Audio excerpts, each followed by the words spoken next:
जय श्री कृष्णा। राधे राधे फ्रेंड्स, कैसे हैं आप सब। मेरे लड्डू गोपाल चैनल में आप सबका स्वागत है फ्रेंड्स। आज मैं आप सबको वट सावित्री व्रत कथा सुनाने वाली हूं फ्रेंड्स। तो सबसे पहले आप सबको वट सावित्री की हार्दिक शुभकामनाएं फ्रेंड्स। और सावित्री माता की कृपा, गौरी माता की कृपा आप सब पर बनी रहे। सब माताएं और बहनों का सुहाग जो है ना बना रहे फ्रेंड्स। तो कथा मैं सुनाने वाली हूँ फ्रेंड्स। तो हाथ में पुष्प लेकर कथा पढ़ेंगे। खाली हाथ कथा नहीं पढ़ी जाती है। कथा सुनने से जो है ना पति की लंबी आयु होती है, अखंड सौभाग्य की प्राप्ति होती है फ्रेंड्स। तो वट सावित्री व्रत कथा जो है ना मैं सुनाने वाली हूँ। कथा इस प्रकार से है फ्रेंड्स, पूरा कथा सुनिएगा फ्रेंड्स। देवी पार्वती जी ने कहा, हे देवताओं के भी देवता, जगत के पति शंकर भगवान, प्रभास क्षेत्र में स्थित ब्रह्मा जी की प्रिया जो सावित्री देवी है, उनका चरित्र आप मुझसे कहिए, जिसमें उनके व्रत का महात्म्य हो और उनके संबंध का इतिहास हो, एवं जो स्त्रियों के पतिव्रत को देने वाला, सौभाग्यदायक और महान उदय का करने वाला हो। तब शंकर भगवान ने कहा कि हे महादेवी, प्रभास क्षेत्र में स्थित सावित्री के असाधारण चरित्र को मैं तुमसे कहता हूँ। हे महेश्वरी, सावित्री स्थल नामक स्थान में राजकन्या सावित्री ने जिस प्रकार से उत्तम वट सावित्री का व्रत का पालन किया, मद्रास देश में एक धर्मात्मा, सभी प्राणियों के हित में तत्पर रहने वाला, राजधानी तथा राज्य में रहने वाली प्रजाओं का प्रिय अश्वपति नामक राजा था, जो कि क्षमाशील, संतान रहित, सत्यवादी और इंद्रियों को वश में रखने वाला था। एक समय वह राजा प्रभास क्षेत्र की यात्रा के निमित्त वहां पर आया और विधि पूर्वक यात्रा करता हुआ सावित्री के स्थान को पहुंचा। वहां पर राजा ने अपनी रानी के साथ इस व्रत को किया, जो सावित्री के नाम से, सावित्री व्रत से प्रसिद्ध सभी प्रकार की कामनाओं को पूर्ण करने वाली है। भूवः स्वः भूलोक, भूलोक भूलोक स्वः लोक, इस मंत्र की साक्षात मूर्ति बनाकर स्थित श्री ब्रह्मा जी की प्रिया सावित्री देवी उस राजा पर प्रसन्न हुई। कमंडलू को धारण करने वाली वह सावित्री देवी दर्शन देने के बाद पुनः अदृश्य हो गई और बहुत दिनों के बाद उसी राजा के यहाँ देवी के समान रूप वाली कन्या के रूप में उत्पन्न हुई। सावित्री को की प्रसन्नता से प्राप्त तथा सावित्री की पूजा करने के बाद उत्पन्न हुई। अतः राजा ने ब्राह्मणों की आज्ञा से अपनी उस कन्या का नाम भी सावित्री रखा। वह राजकन्या सावित्री साक्षात शरीर धारण की हुई लक्ष्मी के समान शोभित होती हुई बढ़ने लगी और धीरे धीरे कुमार अंगों वाला वह यौवनावस्था को प्राप्त हुई, जिसके मध्य भाग सुंदर और नितंब भाग विस्तृत थे। सुवर्ण की प्रतिमा की समान दिखाई पड़ती थी। लोग उसे देखकर यही समझते थे कि यह कोई देव कन्या है। कमल की समान विशाल नेत्रों वाली,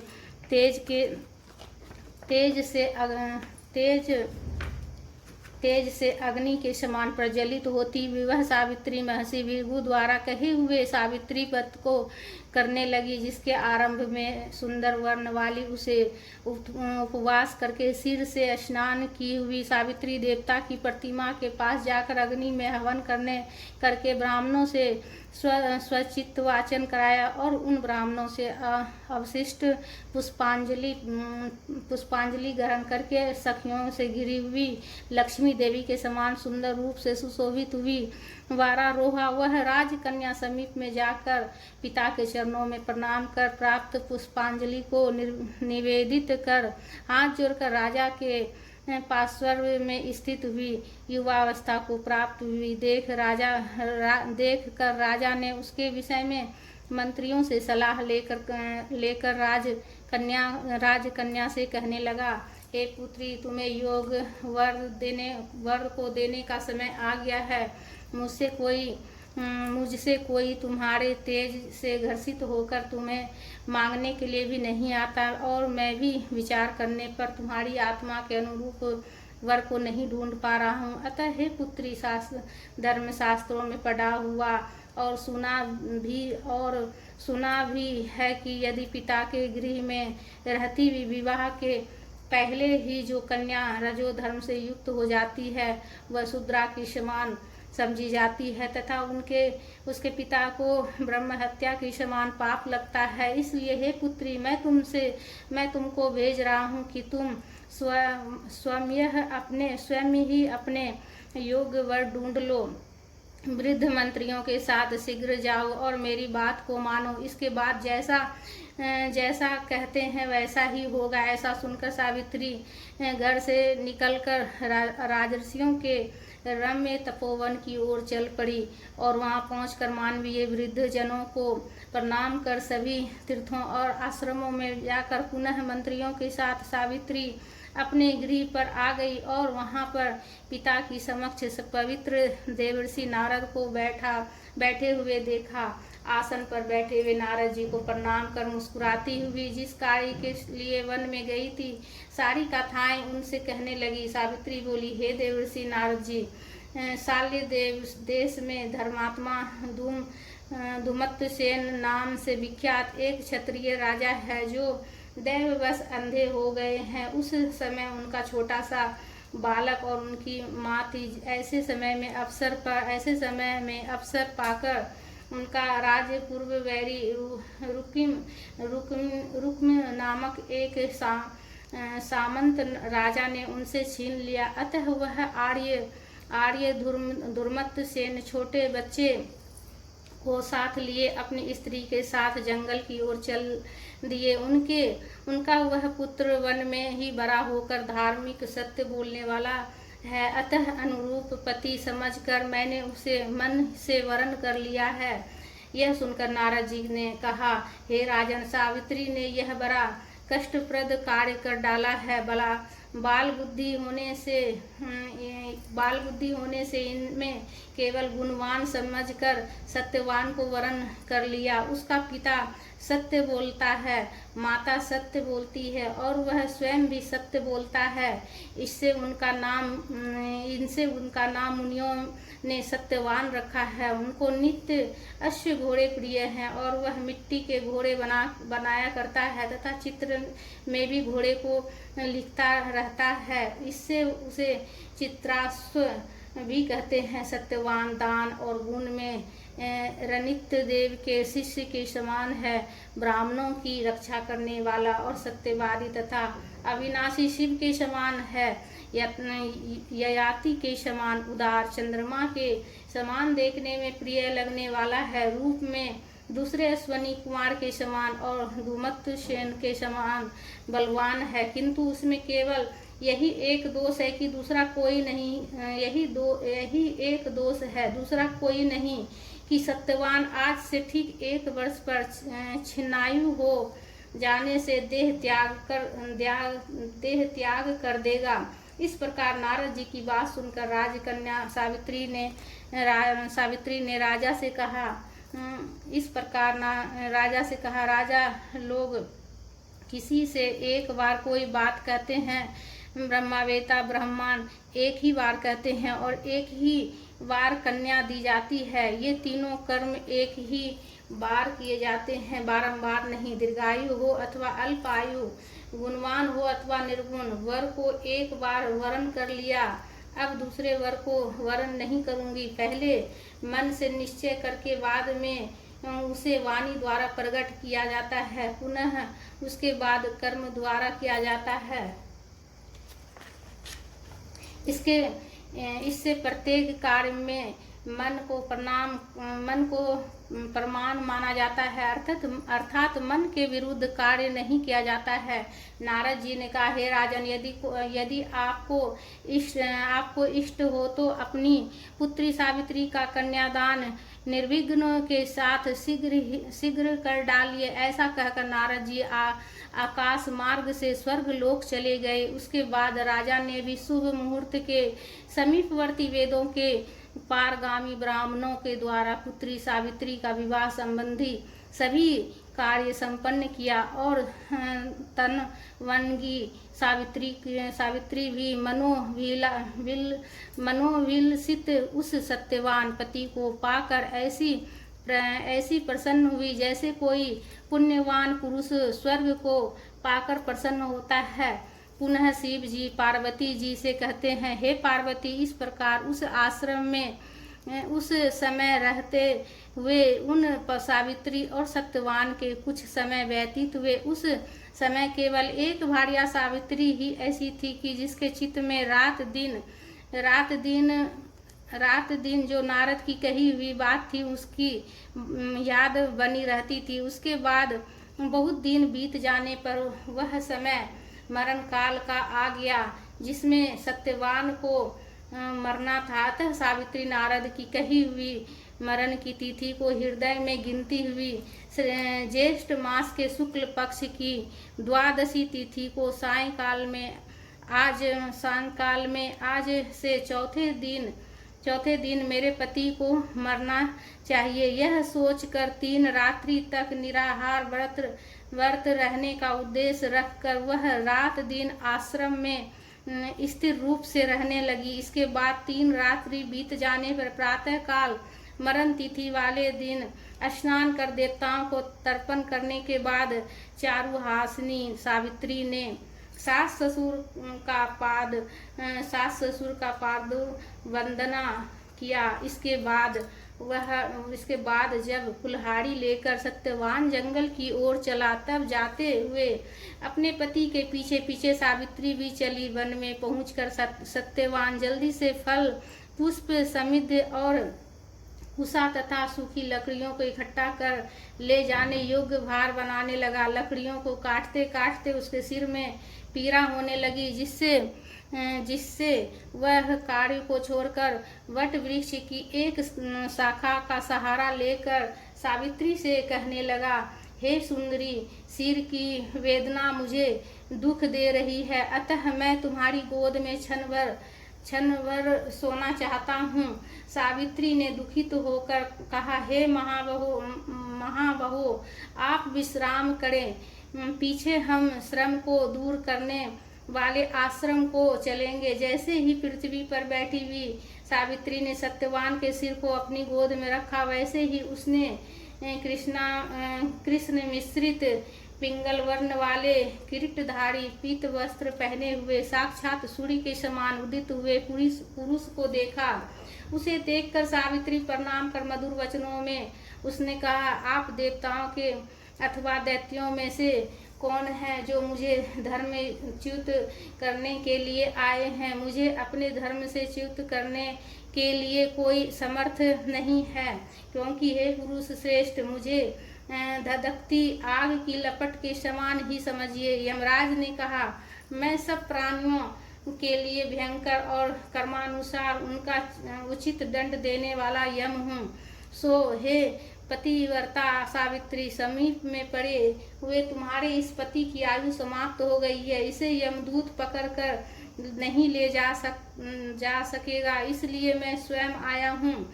ऐसा कहकर फांस को लिए हुए यमराज ने सत्यवान के शरीर से अंकुश मात्र शरीर वाले पुरुष को बलपूर्वक निकाल लिया। इसके बाद पितृगण से सेवित यमपुरी के मार्ग की ओर चलना शुरू किया, तो 12 रोह सावित्री भी उसके पीछे पीछे चली। यम ने पतिव्रता होने के नाते चलने में ना थकती हुई उससे कहा, हे सावित्री, एक मुहूर्त हुआ तू यहाँ तक मेरे साथ आ गई, अब लौट जाओ। हे विशाल नेत्रों वाली, कोई भी जीव बिना आयु समाप्त हुए इस यमपुरी के मार्ग पर नहीं आ सकता। सावित्री ने कहा, आप जैसे विशिष्ट पुरुष के साथ पति का अनुगमन करती हुई मुझे कभी भी शर्म या ग्लानि नहीं हो सकती।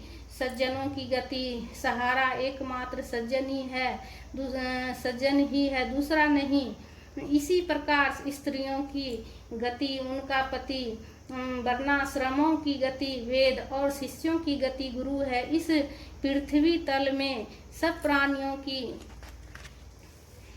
प्राणियों के लिए स्थान है, किंतु स्त्रियों के लिए तो एकमात्र पति को छोड़कर दूसरा कोई आश्रय आश्रय स्थान नहीं है। इस प्रकार से धर्म तथा अर्थ से भरे हुए सुंदर मधुर अन्य वाक्यों से भी सूर्य पुत्र यमराज ने प्रसन्न होकर सावित्री से यह बात कही। यमराज ने कहा, हे भागनी, मैं तुमसे प्रसन्न हूँ, तुम्हारा कल्याण हो, तुम मुझसे कोई वर मांगो।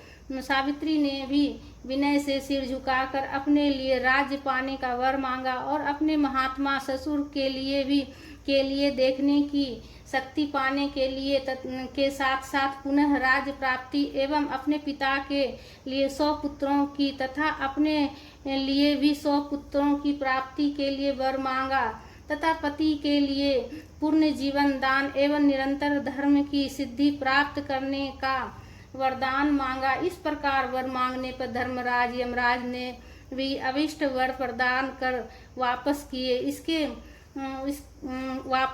उसके बाद सावित्री पति का जीवन दान प्राप्त कर प्रसन्न चित्त होती हुई अपने पति के साथ शांति से अपने आश्रम को चली। उसी सावित्री ने ज्येष्ठ की पूर्णिमा के दिन इस सावित्री व्रत को किया था, जिसके प्रभाव से और सावित्री के पिता को 100 पुत्र तथा सावित्री को भी पुत्र प्राप्त हुआ। इस प्रकार से सावित्री व्रत के संपूर्ण महात्म्य को मैंने तुमसे कह दिया। देवी पार्वती ने कहा, हे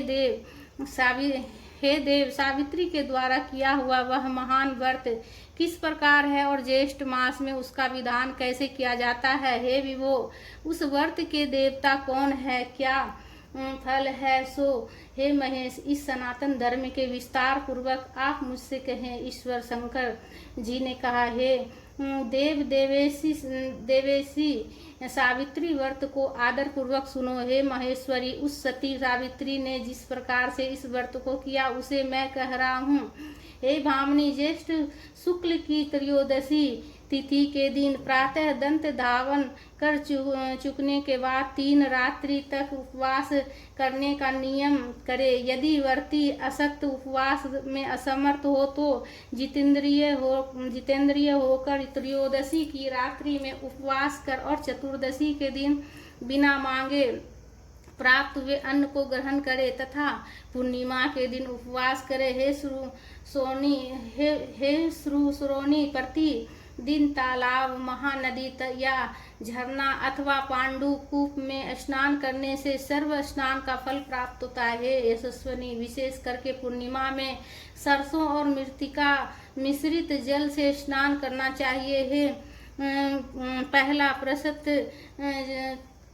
प्रशत 64 रुपये अटके लायक पात्र में बालू भरकर अथवा यव साली धान्य तिल आदि भरे, फिर 2 वस्त्र के टुकड़ों से वेशिष्ट बांस की डलिया में सब अवयवों से सुशोभित सुवर्ण या मिट्टी अथवा काष्ठ की बनी हुई सावित्री की प्रतिमा को रखकर उसमें सावित्री के लिए रक्त वस्त्र देवे और ब्राह्मण की प्रतिमा के लिए भी श्वेत वस्त्र देवे। इस प्रकार से ब्राह्मण के साथ सावित्री का यथाशक्ति गंध पुष्प धूप दीप नवेद आदि से पूजन करे। पूर्ण तैयार हुई तरोई कोहरी नारियल खजूर केंत अनार जामुन जनवीरा नींबू नारंगी अखरोट कटहल जीरा काली मिर्च के टुकड़े गुड़ सेंधा नमक एवं अंकुरित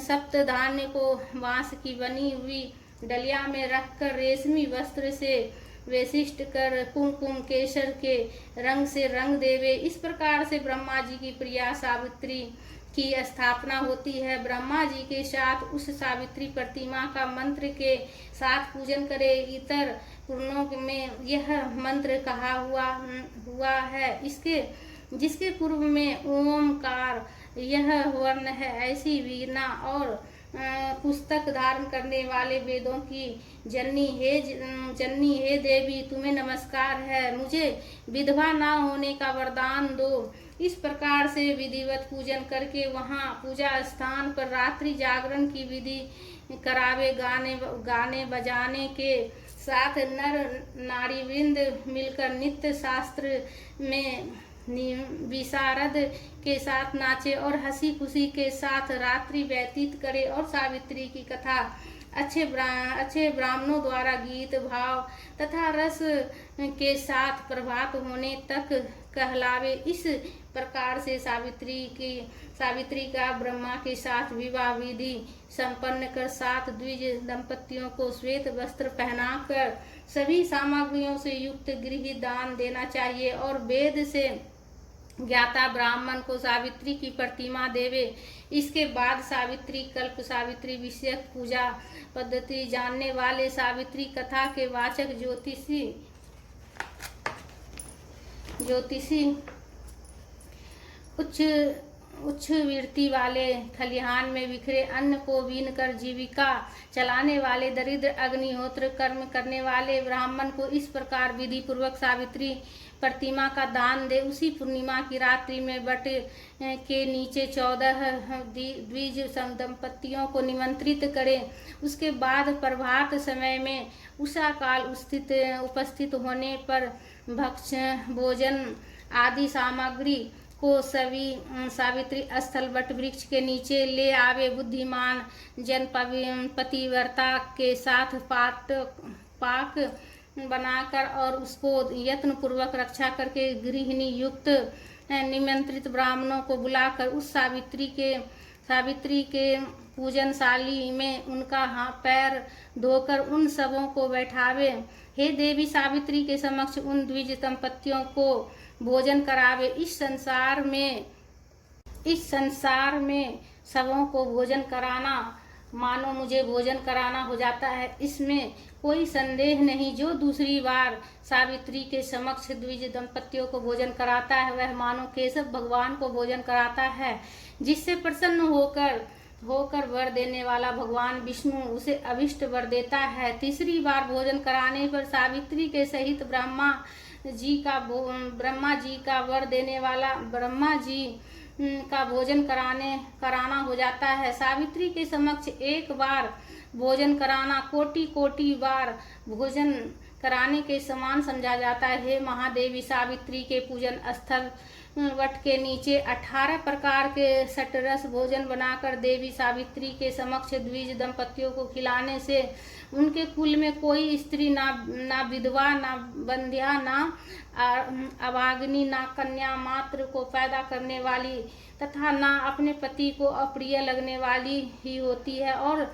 असत्य आदि नारियों के प्रसिद्ध दोष कभी उसके कुल की स्त्रियों में नहीं होती। इसलिए हे देवी विशेष यत्न के साथ सावित्री देवी के आगे कड़वा तीता रस से रहित ही भोजन देना चाहिए। उस समय स्त्रियों को अम्ल खट्टा और क्षार पदार्थ युक्त भोजन कभी नहीं कराना चाहिए, बल्कि 5 प्रकार के मधुर हृदय को प्रिय लगने वाला तथा सुंदर रीति से पकाए हुए अन्न का ही भोजन कराना चाहिए। घृत से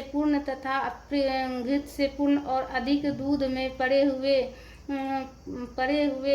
पुए बनावे। दूसरे पुए ऐसे बनावे जो वर्ती सेवई के रूप में शोक हरने से अशोक वर्तिका नाम से प्रसिद्ध होती है। तीसरे पुए खजूर के बने हुए होने चाहिए। चौथे गुड़ और घृत से युक्त संयाव के रूप में होने चाहिए। जो स्त्री इस सबों को दान करती है वह स्वयं खाती है। वह पुरुषों के लिए आहादकारी एवं स्त्रियों के लिए अत्यंत प्यारी धन दान तथा बहुत बड़े कुटुंब वाली होती है। पुओं के दान से उनके कुल में ज्वर संताप और किसी प्रिय के वियोग का दुख नहीं होता। अशोकवर्ती के दान से 21 पीढ़ी तक उसका कुल बहुओं लड़कों अनगिनत दास दासियों से भरा रहता है। और जो स्त्रियां पुड़ियों को देती है उनके कुल में बहुओं के साथ साथ लड़कियों की भी पुत्रियां होती है। शिखरन का दान करने वाली युवतियों को युक्त सभी फल प्राप्त होते हैं, इसमें कोई संदेह नहीं। मोदकों लड्डू के दान से उसके संपूर्ण कुल सब प्रकार के सिद्धियों से भरा पूरा रहता है। ऐसे पितामह ब्रह्मा जी का वचन है, हे देवी, 8 वर्ष की गौरी कन्याओं को भोजन कराने से यह विशिष्ट फल होता है। वह जन्म जन्मों से सौभाग्य वाली पुत्रिनी, पतिव्रता, धन की वृद्धि से सुशोभित सहस्त्रों को भोजन कराने वाली होती है। मनुष्य पान पीने योग्य पदार्थ जो हृदय को प्रिय लगने वाले और मधुर हो, जैसे द्राक्षा पान, अंगूर का शरबत, गुड़ से युक्त इमली का पान, खांड से बने हुए मीठे शरबत, इसके अतिरिक्त अन्य जो भी योग्य वर्ण